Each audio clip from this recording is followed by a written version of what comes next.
Hello friends, hi. ನನ್ನ ಚಾನಲ್ಗೆ ಸ್ವಾಗತ. ನಾನು ನಿಮ್ಮ ವಿಜಯಲಕ್ಷ್ಮಿ. ಇವತ್ತೊಂದು ತುಂಬ ದುಬಾರಿ ಪನ್ನೀರ್ ಮಾಡ್ತಾ ಇದ್ದೀನಿ ನಾನು. ಏನು ಅಂದ್ಕೊಂಡ್ರಾ? ಬನ್ನಿ, ಗೋಡಂಬಿ ಪನ್ನೀರ್ ಹೇಗೆ ಮಾಡೋದು ಅಂತ ತೋರಿಸ್ತೀನಿ ನೋಡಿ.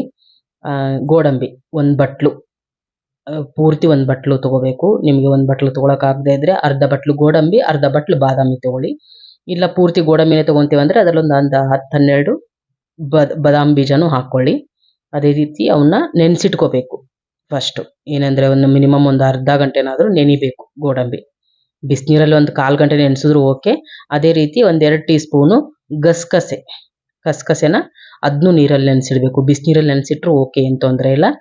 ಗಸಗಸೆ ನೀರು ಮಾತ್ರ ಹಾಕಿ, ಗೋಡಂಬಿ ನೆನೆಸಿಟ್ಟಿರೋ ನೀರು ಹಾಕಬೇಡಿ. ಅವನ್ನೆರಡು ಹಾಕ್ಕೊಂಡು ನೋಡಿ ಈ ಥರ ಪೇಸ್ಟ್ ಮಾಡ್ಕೋಬೇಕು. ತುಂಬ ನೈಸಾಗಿ ಪೇಸ್ಟ್ ಮಾಡ್ಕೋಬೇಕು. ಗೋಡಂಬಿ, ಬಾದಾಮಿ, ಆಮೇಲೆ ಗಸಗಸೆ ಇಷ್ಟೇ. ಇದರಲ್ಲಿ ಏನು ಹಾಕಂಗಿಲ್ಲ. ಇದನ್ನ ಸೈಡಲ್ಲಿ ಎತ್ತಿಟ್ಬಿಡಿ, ಒಂದು ಬಟ್ಲಕ್ಕೆ ಟ್ರಾನ್ಸ್ಫರ್ ಮಾಡಿ. ನೋಡಿ ಈ ಥರ ಬರಬೇಕು ಪೇಸ್ಟು, ಕ್ರೀಮಿಯಾಗಿ ಚೆನ್ನಾಗಿರುತ್ತೆ. ಗೋಡಂಬಿ ಹಾಕಿದ್ರೆ ಏನು ಚೆನ್ನಾಗಿರಲ್ಲ ಹೇಳಿ ನೋಡೋಣ, ಸೂಪರಾಗಿರುತ್ತೆ. ಇವಾಗ ಅದೇ ಜಾರ್ಗೆನೆ ಒಂದು 2-3 ಟೀ ಸ್ಪೂನು ಮೊಸರು ಹಾಕ್ಕೊಳ್ಳೋಣ. ಜಾಸ್ತಿ ಬೇಕಾದರೂ ಹಾಕೋಬೋದು, ಏನು ತೊಂದರೆ ಇಲ್ಲ. ನೀವು ಒಂದು 3 ಟೀ ಸ್ಪೂನ್ ಹಾಕೋತಾ ಇದ್ದೀನಿ, 3-4 ಟೀ ಸ್ಪೂನ್ ಹಾಕೋತಾ ಇದ್ದೀನಿ. ನೋಡಿ, ಗಟ್ಟಿ ಮೊಸರು, ಹುಳಿ ಮೊಸರು ಬೇಡ ಪ್ಲೀಸ್. ಆಮೇಲೆ ಅದಕ್ಕೆ ಅರಿಶಿನ, ಫ್ರೆಶ್ ಆಗಿರೋ ಮೊಸರೇ ಹಾಕಿ.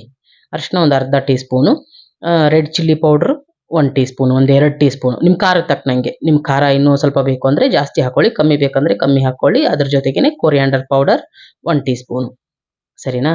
ಇದನ್ನ ಹಾಕಿ ಆಮೇಲೆ ಅದ್ರ ಜೊತೆಗೇ 1 ಟೀ ಸ್ಪೂನು ಗರಂ ಮಸಾಲ, ಗರಂ ಮಸಾಲ ಸ್ವಲ್ಪ ಕಮ್ಮಿನೇ ಇರಲಿ, ಜಾಸ್ತಿ ಬೇಡ. ಇದು ಕಾಶ್ಮೀರಿ ರೆಡ್ ಚಿಲ್ಲಿ ಕಲರ್ಗೋಸ್ಕರ 1 ಟೀ ಸ್ಪೂನ್ ಹಾಕ್ಕೊಳ್ಳಿ ಸಾಕು. ಖಾರದ್ದು ನಿಮ್ಗೆ ನೋಡ್ಕೊಂಡು ಹಾಕ್ಕೊಳ್ಳಿ. ಇದನ್ನು ಅದೇ ರೀತಿ ಒಂದ್ಸಲಿ ಮಿಕ್ಸಿಲಿ ಬೀಟ್ ಮಾಡ್ಕೊಳ್ಳಿ. ಅದೇ ಇವಾಗ ಅದನ್ನು ಸೈಡಲ್ಲಿ ಇಟ್ಬಿಟ್ಟು ಇವಾಗ ಒಂದು ಕಡಾಯಿ ತೊಗೊಂಡು ಅದಕ್ಕೆ ಎಣ್ಣೆ ಹಾಕಿ 3-4 ಟೀ ಸ್ಪೂನ್ ಬೇಕು, ಸ್ವಲ್ಪ ಎಣ್ಣೆ ಬೇಕು. ಹಂಗೇನೆ 1 ಟೀ ಸ್ಪೂನು ಜೀರಿಗೆ. ಎಣ್ಣೆ ಬಿಸಿ ಆದ ತಕ್ಷಣ ಜೀರಿಗೆ ಹಾಕಿ, ಸ್ವಲ್ಪನೇ ಜೀರಿಗೆ, ಜಾಸ್ತಿ ಜೀರಿಗೆ ಬೇಡ. ಒಂದು ಪುಲಾವ್ ಎಲೆ ಅದು ಬೇಕು. ಆಮೇಲೆ ಇಷ್ಟು ಚಿಕ್ಕದು ದಾಲ್ಚಿನ್ನಿ ಅಂದರೆ ಚಕ್ಕೆ, ಒಂದು ಏಲಕ್ಕಿ, 2 ಲವಂಗ, 2-3 ಲವಂಗ ಅಷ್ಟೇ. ಇದು ಅಳತೆನ ನೀವು ಜಾಸ್ತಿ ಮಾಡ್ತಾ ಇದ್ರೆ ಎಲ್ಲ ಅಳತೆನೂ ನೀವು ಜಾಸ್ತಿ ಮಾಡ್ಕೋಬೇಕಾಗತ್ತೆ, ಕಮ್ಮಿ ಮಾಡ್ತಾ ಇದ್ರೆ ಕಮ್ಮಿ ಮಾಡ್ಕೋಬೇಕಾಗತ್ತೆ. ಡೈರೆಕ್ಟಾಗಿ ಪೇಸ್ಟೇ ಹಾಕ್ಬಿಡಿ. ಏನು ಪೇಸ್ಟಪ್ಪ ಅಂದರೆ ಗೋಡಂಬಿ ರುಬ್ಬಿಟ್ಕೊಂಡಿದ್ವಲ್ಲ, ಗೋಡಂಬಿ, ಬಾದಾಮಿ, ಗಸಗಸೆ, ಆ ಪೇಸ್ಟು. ಸ್ವಲ್ಪ ಮಸಾಲೆ ಹುರಿದ ತಕ್ಷಣ, ಎಣ್ಣೆ ಬಿಸಿ ಆದ ತಕ್ಷಣ ಜೀರಿಗೆ ಅದೆಲ್ಲ ಮಸಾಲೆ ಹಾಕಿ ಇದನ್ನು ಹಾಕಿಬಿಡಿ. ಪೇಸ್ಟು ಹಾಕಿ ಎಣ್ಣೆಲಿ ಚೆನ್ನಾಗಿ ಮಿಕ್ಸ್ ಮಾಡ್ಕೊಳ್ಳಿ ನಿಧಾನವಾಗಿ. ತುಂಬ ಹೈ ಫ್ಲೇಮಲ್ಲಿ ಇಡಬೇಡಿ, ಸೀದೋಗ್ಬಿಡುತ್ತೆ. ಸಿಮ್ಮಲ್ಲೇ ಇರಲಿ. ಸಿಮ್ಮಲ್ಲಿ ಇಟ್ಕೊಂಡೆ ಪೇಸ್ಟ್ ಹಾಕಿ, ಆಮೇಲೆ ನಾವು ಮೊಸರಲ್ಲಿ ಕಲಿಸ್ಕೊಂಡಿದ್ವಲ್ಲ ಮಸಾಲೆ, ಮೊಸರು ಜೊತೆಗೆಲ್ಲ ಮಸಾಲೆ ಹಾಕಿ ರುಬ್ಕೊಂಡಿದ್ವಲ್ಲ ಅದನ್ನು ರುಬ್ಬದೇನೆ ಹಾಗೆ ಮಿಕ್ಸ್ ಮಾಡ್ಬೋದು. ಆದರೆ ಅದೊಂಥರ ಎಳೆಯಾಗಿ ಕಂಡುಬಿಡುತ್ತೆ. ಬಿಸಿ ಇದಕ್ಕೆ ಹಾಕಿದ ತಕ್ಷಣ ಮೊಸರು ಒಡೆದೋಗುತ್ತಲ್ವಾ, ಅದು ಎಳೆ ಕಾಣುತ್ತೆ. ಇದಾದರೆ ಎಳೆ ಕಾಣಲ್ಲ, ನಿಮಗೆ ಮೊಸರು ಹಾಕಿದಾರೆ ಅಂತ ಗೊತ್ತೇ ಆಗಲ್ಲ, ಆ ಥರ ಬರುತ್ತೆ. ಅದಕ್ಕೆ ಒಂದು ಸುತ್ತು ಮಿಕ್ಸಿಲಿ ಹಾಕ್ಕೊಂಬಿಡಿ. ಅದೇ ರೀತಿ ಸ್ವಲ್ಪ ಅದನ್ನು ತೊಳೆದು ನೀರು ಹಾಕ್ಕೊಂಬಿಡಿ. ನೀರು ನಿಮಗೆ ಎಷ್ಟು ಬೇಕೋ ಅಷ್ಟು. ಸ್ವಲ್ಪ ಇದು ತಿಕ್ಕಾಗಿರುತ್ತೆ. ರುಚಿಗೆ ತಕ್ಕಷ್ಟು ಉಪ್ಪು. ಅದ್ರ ಜೊತೆಗೇನೆ ಸಿಮ್ಮಲ್ಲೇ ಇರಲಿ, ಇದು ನೆನಪಿರಲಿ, ಸಿಮ್ಮಲ್ಲೇ ಇರಲಿ ಗ್ಯಾಸು. ಯಾಕಂತೀರಾ ಅಂದರೆ ಇದು ಗೋಡಂಬಿ ಜೋರಾಗಿಟ್ರೆ ಎಲ್ಲ ಸೀದೋಗ್ಬಿಡುತ್ತೆ. ತುಂಬ ಬೇಗ ಇದು ತಳ ಗಟ್ಟಿ ಬಂದು ಹಿಡ್ಕೊಳ್ಳುತ್ತೆ. ನೋಡಿ ಈ ಥರ ಕಲರ್ ಬರುತ್ತೆ ಸೂಪರಾಗಿ. ಕುದಿಬೇಕು, ಒಂದು 5-10 ನಿಮಿಷ ಸಿಮ್ಮಲ್ಲೇ ಕುದಿಬೇಕು. ಎಷ್ಟು ಕುದಿಯುತ್ತೋ ಅಷ್ಟು ಚೆನ್ನಾಗಿರುತ್ತೆ. ನೀರು ಮಾತ್ರ ನೀವು ತಿಕ್ನೆಸ್ಸು ನೀವು ನೋಡಿ ನೀವು ಹಾಕ್ಕೋಬೇಕಾಗತ್ತೆ, ಯಾಕಂದರೆ ಅದು ಸ್ವಲ್ಪ ಗಟ್ಟಿನೇ ಬರುತ್ತೆ. ನೋಡಿ ಪನ್ನೀರು, ಒಂದು 200 ಗ್ರಾಮ್ ಪನ್ನೀರು, ಎಲ್ಲ ಮಸಾಲೆ ಕುದ್ದಾಗಿದೆ.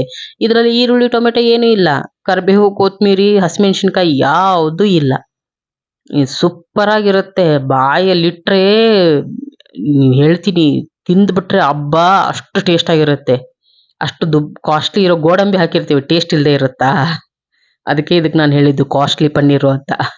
ನೋಡಿ ಯಾವ ಥರ ಇದೆ ಅಂತ, ಸೂಪರಾಗಿ ಬರುತ್ತೆ. ಅದೇ ರೀತಿ ಇದ್ರ ಮೇಲೆ ಕೊತ್ತಂಬರಿ ಬೇಕಾಗಿಲ್ಲ, ಕಸೂರಿ ಮೇಥಿ ಹಾಕ್ಕೊಂಡು ಸ್ವಲ್ಪ ಮಿಕ್ಸ್ ಮಾಡ್ಕೊಂಬಿಡಿ ಸಾಕು, ಅಷ್ಟೇ. ನಾನು ಸ್ವಲ್ಪ ಚಪಾತಿ ಜೊತೆಗೆ ಮಾಡಿದ್ದೀನಿ, ಅದಕ್ಕೆ ತಿಕ್ಕಾಗಿ ಮಾಡಿದ್ದೀನಿ. ನೀವು ಜೀರಾ ರೈಸು ಚಪಾತಿ ಜೊತೆಗೆ ಮಾಡಿದ್ರೆ ನಮ್ಗೆ ಇನ್ನೂ ಸ್ವಲ್ಪ ತೆಳ್ಳಗೆ ಬೇಕಂದರೆ ನೀರನ್ನ ನೀವು ಹಾಕ್ಕೊಂಡು ಕುದಿಸ್ಕೋಬೋದು, ಏನು ತೊಂದರೆ ಇಲ್ಲ. ಜಾಸ್ತಿ ಇದರಲ್ಲಿ ಇಂಗ್ರೀಡಿಯೆಂಟ್ಸ್ ಇಲ್ಲ, ಜಾಸ್ತಿ ಟೊಮೆಟೊ, ಈರುಳ್ಳಿ ಅಂತ ಬೇಕೇ ಇಲ್ಲ ಇದಕ್ಕೆ.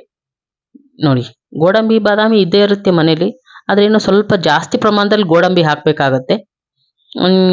ಅದೇ ಗೋಡಂಬಿ ಜಾಸ್ತಿ ಬೇಡ ಅಂದರೆ ಬಾದಾಮಿ ಗೋಡಂಬಿ ಎರಡು ಅರ್ಧ ಅರ್ಧ ತೊಗೋಬೋದು, ಏನು ಪ್ರಾಬ್ಲಮ್ ಇಲ್ಲ.